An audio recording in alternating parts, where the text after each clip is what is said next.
வீட்டுக்குள் பேச்சு மூச்சியின்றி மயங்கி கிடந்த பெண் ஆம்புலன்ஸில் அழைத்து செல்லும் போது மூக்கில் இருந்து வழிந்த ரத்தம். மருத்துவமனைக்குள் நுழைவதற்கு முன்பே பிரிந்த உயிர். தத்தெடுத்து வளர்த்த மகளே தாயை கொலை செய்தது அம்பலம். தத்தெடுத்து வளர்த்த மகளே தாய்க்கு யமனாக மாறியது ஏன்? தாயை கொலை செய்ததற்கு என்ன காரணம்? பின்னணி என்ன?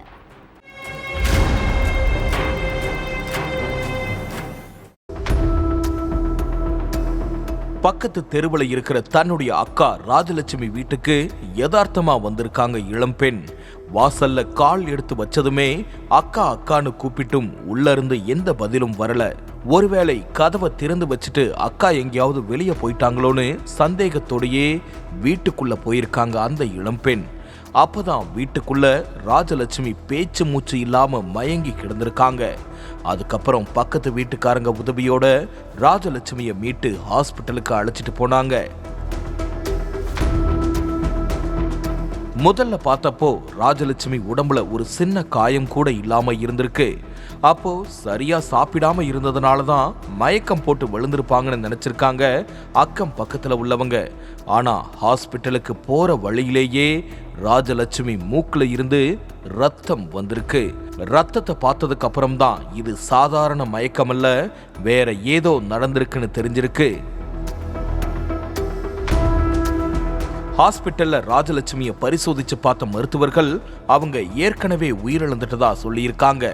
அது மட்டுமில்ல, அவங்கள யாரோ சரமாரியா அடிச்சிருக்காங்கன்னு, அடிச்ச அடியில மூளைக்கு செல்ல வேண்டிய நரம்பு பாதிக்கப்பட்டு மூக்குல இருந்து ரத்தம் வந்து உயிர் பிரிஞ்சிருக்கிறதாவும் சொல்லியிருக்காங்க மருத்துவர்கள். தகவல் தெரிஞ்சு மருத்துவமனைக்கு வந்த போலீஸ் ராஜலட்சுமிக்கு என்னாச்சு, எப்படி இறந்தாங்கன்றது சம்பந்தமா விசாரணை நடத்த ஆரம்பிச்சாங்க. அப்போ கொஞ்ச நாளாவே ராஜலட்சுமிக்கும் அவங்களுடைய 13 வயசு மகளுக்கும் இடையில அடிக்கடி தகராறு நடந்துகிட்டே இருந்துச்சுன்னு சொல்லியிருக்காங்க அக்கம் பக்கத்துல உள்ளவங்க. அதுக்கப்புறம் ராஜலட்சுமியுடைய 13 வயசு மகள் கிட்ட விசாரிச்சப்பதான் பல அதிர்ச்சிகரமான விஷயங்கள்லாம் வெளியே வந்து எல்லோரையும் உறைய வச்சிருக்கு. ஒடிசா மாநிலம் கஜபதி மாவட்டத்தில் இருக்கிற பரலக்கே முண்டிங்கிற ஏரியாவை சேர்ந்த ராஜலட்சுமிக்கு கல்யாணமாகி ரொம்ப வருஷமா குழந்தை இல்லாம இருந்திருக்குது. குழந்தைக்காக பல மருத்துவமனைகள்ல ட்ரீட்மெண்ட் எடுத்தும் கோயிலா ஏறி பிரார்த்தனைகள் பண்ணியும் ராஜலட்சுமிக்கு குழந்தை பிறக்கல. சொந்தக்காரங்க வீட்டுல ஏதாவது விசேஷம்னு கூப்பிட்டா கூட போகாம வீட்டுக்குள்ளேயே முடங்கி கிடந்திருக்காங்க ராஜலட்சுமி. ஏன்னா கல்யாணமாகி இவ்வளவு வருஷமாகியும் குழந்தை பெத்துக்க தகுதி இல்லைன்னு ராஜலட்சுமிய காது படவே கேவலமா பேசியிருக்காங்க சொந்தக்காரங்க. இந்த சூழல்ல ராஜலட்சுமியும் அவங்களுடைய கணவரும் இரவு நேரத்துல வாக்கிங் போயிட்டு இருந்திருக்காங்க. அப்போ சாலையோரத்துல ஆள் நடமாட்டம் இல்லாத இடத்துல இருந்து குழந்தை அழுகிற சத்தம் கேட்டிருக்குது.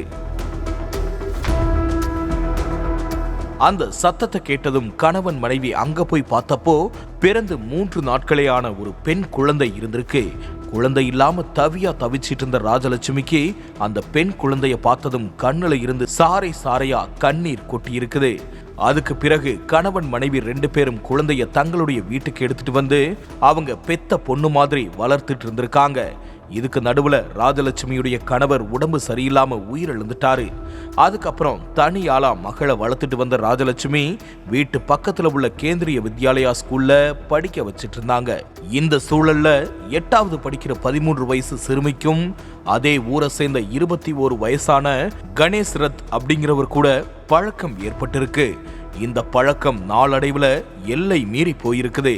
இந்த விஷயம் ராஜலட்சுமிக்கு தெரிய வர மகளை கண்டிச்சிருக்காங்க. அதுல இருந்து மகளுக்கும் தாய்க்கும் அடிக்கடி தகராறு ஏற்பட்டிருக்கு.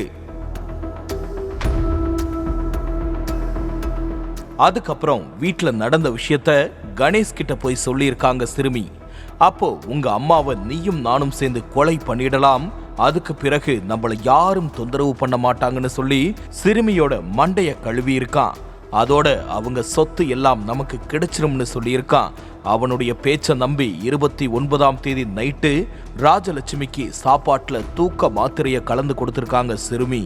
அதை சாப்பிட்டதும் ராஜலட்சுமி கொஞ்ச நேரத்திலேயே மயங்கி விழுந்த நிலையில கணேஷையும் அவனுடைய நண்பன் தினேஷ் சகாவையும் போன் பண்ணி வீட்டுக்கு வர வச்சு தாய சரமாரியா தாக்கியதோட தலையணையால முகத்தை அமுக்கி கொண்டு இருக்காங்க.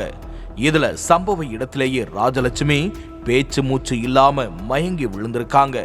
அந்த 3 பேரும் அங்க இருந்து எஸ்கேப் ஆகிட்டாங்க.